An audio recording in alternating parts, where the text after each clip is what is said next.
estamos solos y la prueba la recibimos aquí todos los miércoles con Natalia Saltarlamaquia, que Hola, nos Ricardo. ayuda a alejarnos del ombliguismo mexicano y pensarnos en un contexto más amplio. Me da muchísimo gusto, Natalia, ¿cómo estás? Muy bien, muchas gracias. Aquí pensando en el sur, ¿no? Porque América Latina es un polvorín estos días. Perú, crisis constitucional. En Ecuador, el presidente Lenín Moreno propone moverse, casi Ujú. como le hizo Juárez en el siglo Traslado XIX, de la sede de trasladarse gobierno. de Quito a Guayaquil. A ver, ¿qué está pasando en estos dos países y cómo conectas estos dos fenómenos? Te dejo para que nos expliques despacio, profesora. Tenemos una, en efecto, crisis constitucional en Perú, que significa que hay dos poderes enfrentados, el presidente y el Congreso. Un poco es parecido a lo que pasa en Estados Unidos hoy en día. Pero ahí, digamos que las aguas se han normalizado porque, a pesar de que hay ambigüedad sobre a quién le asiste la razón jurídica, si al presidente al disolver el Congreso o al Congreso al suspender al presidente Vizcarra, la verdad es que esa ambigüedad ya se llenó con la realidad política. El presidente Martín Vizcarra tiene todas las fichas en sus manos y esperamos que haya un periodo de estabilidad hasta que haya para el Congreso en enero de este año. ¿Y cómo está su popularidad? O sea, ¿qué puede pasar en esas elecciones de enero en Perú? Bueno, la verdad es que en esta crisis constitucional no es que hubo manifestaciones populares a favor del presidente, pero lo cierto es que hubo un apoyo tácito porque estaban cansados de la manera en la cual se comportaba el Congreso, que está, hay que decirlo, dominado por la oposición fujimorista.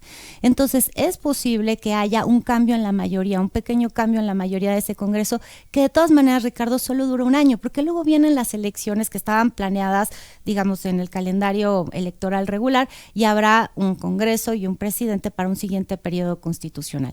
Creo que esa crisis más o menos está contenida. Me parece que lo grave, en efecto, porque sí implica ver hacia la historia de Ecuador, entender que las movilizaciones populares de este tipo en Ecuador han tumbado gobiernos en el pasado. Entonces, esta es una crisis más bien social, una crisis económica, una crisis generada por, como ustedes relataron muy bien en el programa, un paquete de reformas económicas que el gobierno pone a petición del Fondo Monetario Internacional para que le den una nueva línea de crédito e incluye un gasolinazo. O sea, incluye subir el precio de las gasolinas. Retirar los subsidios. Retirando Aquí subsidios. nos hicimos lo mismo en 17. Correcto.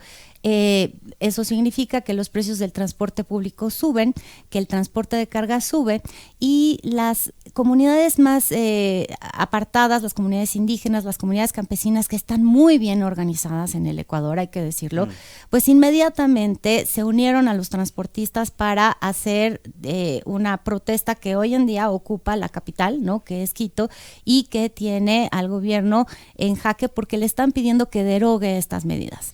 ¿No ves por ningún lado que los argumentos de Lenín Moreno sean ciertos? Él dice, es un golpe de Estado, lo vemos arropado por los militares vestidos en traje de campaña, en ropas de campaña, diciendo que Nicolás Maduro podría estar detrás de este golpe de Estado, es decir, Venezuela detrás de este golpe de Estado, y luego pues sí señala a su antecesor Correa también como parte de este foro golpista. En fin, es muy común llamarse a la conspiración, cuando no te queda de otra sacas la carta de la conspiración, pero Claro. nosotros estamos obligados un poco a revisar si hay algo de verdad en esto que el presidente de Ecuador está diciendo. Sí, vamos por puntos. Golpe de Estado definitivamente no es. La definición de un golpe de Estado es que una parte del Estado destituye al gobierno o al poder ejecutivo por una vía ilegal. Y aquí lo que tenemos es una revuelta popular. No hay ningún poder del Estado que está amenazando al gobierno constituido. Entonces yo creo que es un error llamarlo así, y esta manera alegre con la cual se está utilizando el término golpe de Estado ahí y que también se utilizó en Perú es peligrosa, porque nosotros en América Latina y sobre todo en Sudamérica tenemos una tradición de golpes de Estado, y es verdad, están todas las partes tratando de tomarse la foto con sus altos mandos militares para demostrar que tienen su lealtad, y esto me lleva a pensar que en efecto tienen un poder de veto como siempre lo han tenido en la política latinoamericana.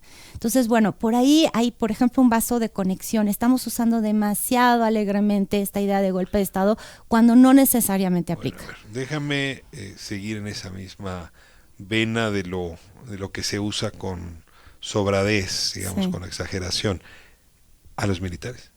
Es decir, en esta historia latinoamericana nos enseñó pues que los militares y sus ropas de campaña tendrían que estar guardadas a menos que realmente la circunstancia lo amerite. Exacto. Y yo veo un resurgimiento de los ejércitos latinoamericanos y, si me permites, incluido nosotros. Y o sea, los usamos para casi todo. Uh-huh. No es un error entre los pueblos latinoamericanos estar abusando del ejército casi para todo. Sin duda, sin duda. La idea de que además se sienten ellos cada vez más habilitados de ser voceros de sus intereses en el plano público, el hecho de que participen en cuestiones de seguridad interior, de seguridad pública, cuando en realidad sus tareas deberían de ser de defensa nacional, de integridad territorial, es preocupante, pero también su influencia en los presidentes, en los poderes civiles. Yo creo que el caso también de Jair Bolsonaro en Brasil es elocuente. Él tiene una enorme influencia del sector militar en el tipo de decisiones que toma. Entonces creo que hay una vuelta a la influencia de las Fuerzas Armadas de manera más evidente en la política latinoamericana, y eso me preocupa. Pero eso promueve al principio de que no estamos solos, porque este tipo de síntomas están generalizados. Sí, sí, sí. Ibas a decir sobre... No, porque me habías preguntado sobre el tema del expresidente Correa y cuál podría ser su potencial participación. Yo creo que sin duda aprovecha la ventana de oportunidad que existe frente a esta revuelta popular para él hacer una política intensa desde lo que yo entiendo que es todavía su exilio en Bélgica. Se dice que ha estado presente en Venezuela o que ha estado en territorio ecuatoriano. La verdad es que es difícil saber si sí o si no, pero lo cierto es que sí está aprovechando para mandar los mensajes políticos necesarios para activar a la oposición. O sea, a río revuelto, Correa... Ganancia de correístas, okay, podríamos decirlo a los aquí. pescadores. Bueno, y de hecho su ex canciller Ricardo Patiño, que por cierto tiene asilo político en México, y también está haciendo algunas intervenciones, mensajes públicos para pedir lo que los correístas quisieran, que es que ante esta inestabilidad el presidente Moreno renunciara y se llamara a elecciones. Perdóname si fuerzo a la coincidencia y si lo hago así de manera injustificada me pondrás un alto. Los expresidentes también están jugando muy fuerte, ¿no? Colombia, desde luego el caso ecuatoriano, el caso peruano, y mira qué coincidencia, el caso mexicano también. Una enorme necesidad de imitarse. Tenemos Uribe y a Calderón, que cómo se parecen, por cierto, los dos, actuando en la misma dirección. ¿No te llama la atención esto? Les cuesta trabajo dejar de ser importantes o trascendentes en la cosa pública. Yo creo que lo que le pasa al expresidente Correa es que se sintió traicionado porque él nombró como delfín político a Lenín Moreno. Y después de un año más o menos de gestión, Lenín Moreno hizo exactamente lo contrario a lo que se esperaba de él. Esto es algo que le pasó a Uribe con Santos, el presidente Santos en Colombia. También hizo exactamente lo contrario que se esperaba de él, que fue negociar un acuerdo de paz con las FARC, ¿te acuerdas? Entonces creo que hay líderes políticos a los cuales les cuesta trabajo dejar el escenario y dejar, digamos, que la normalidad democrática siga su curso y haya otros derroteros. Ahora, la normalidad democrática en otros continentes sí implica, es como una regla no escrita, que te retiras. Sí, yo no veo a George Bush hoy metiendo la nariz en el gobierno de Donald Trump, o sea, no toca, ¿no?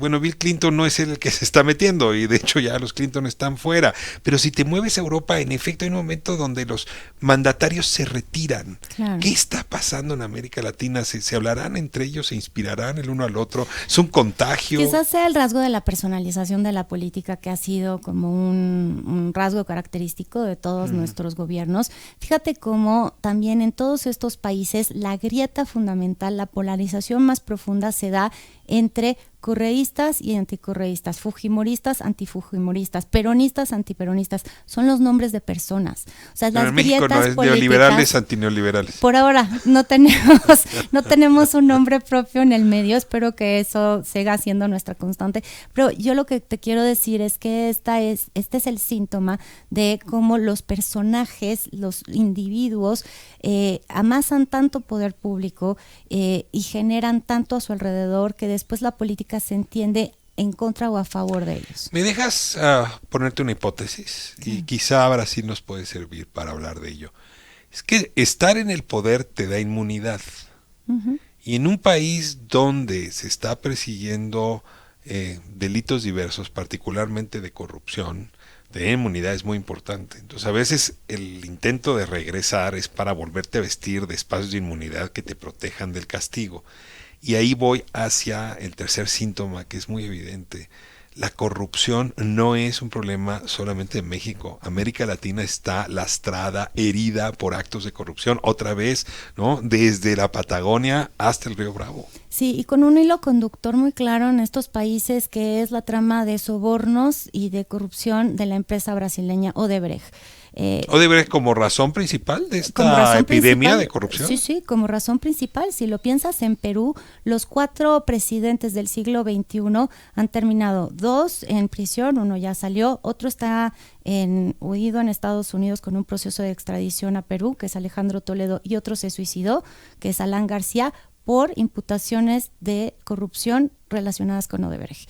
Y eso ha dinamitado la estabilidad del sistema político peruano. ¿El caso de Correa también tiene que ver con corrupción? En el caso de Correa, una de las principales razones de la ruptura entre Correa y Lenín Moreno, que en principio eran la misma parte política, es que al año más o menos de gestión de Moreno se empezaron cargos de corrupción contra el vicepresidente de ambos, Jorge Glass, y por lo mismo, haber recibido sobornos de Odebrecht, y digamos no hubo protección, se dejó correr este proceso y fue una ruptura muy fuerte también. Pero además aquí hablamos de los más altos niveles de gobierno, pero Odebrecht tiene en su nómina a políticos de todos los niveles, alcaldes, senadores, diputados en toda la región. Han logrado una integración bolivariana que nadie ha podido lograr por la vía de lo lícito.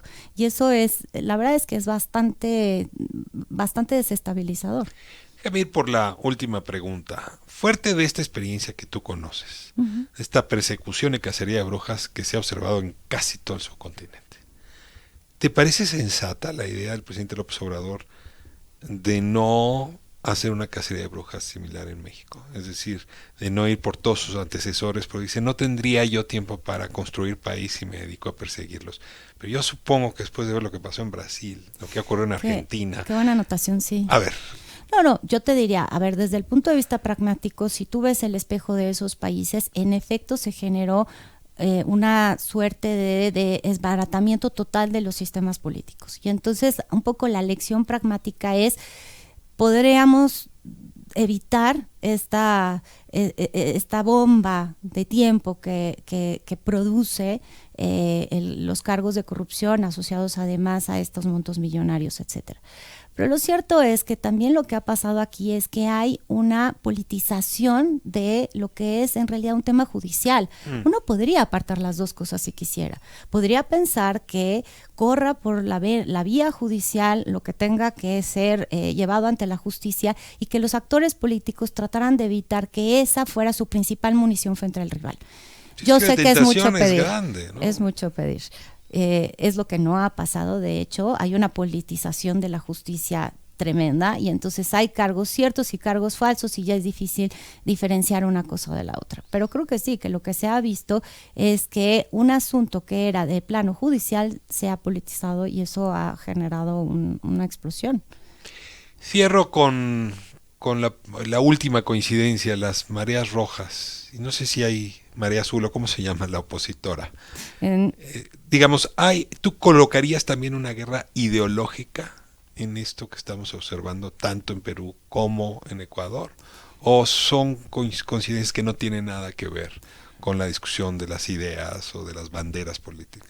Yo creo que en Ecuador lo que vimos es que se acabó una forma de pensar la política de distribución adentro de Ecuador, porque se les acabaron también las vacas gordas, se acabó el crecimiento económico, y el presidente Moreno tuvo que buscar apoyos en otros sectores que no son los sectores populares, y entonces en los empresarios, en los comerciantes, en las empresas multinacionales que invierten allí, y en efecto se convierte en una política muy distinta a la que venía haciendo Correa. Exactamente, pero también porque hay un espacio mucho más disminuido para poder hacer el tipo de política económica que se hacía antes. Creo que ahí Moreno lo que no supo hacer en este caso fue leer la propia historia de su país, porque este tipo de medidas, por más que sean técnicamente necesarias, Ricardo, tienen que ser también políticamente viables. ¿Y dónde estuvo el trabajo político del gobierno para evitar que se desbordara así la situación? Natalia Saltaramaquia, de veras que es un placer escucharte aquí todos los miércoles. Muchísimas gracias por esta mirada tuya. Y me voy al último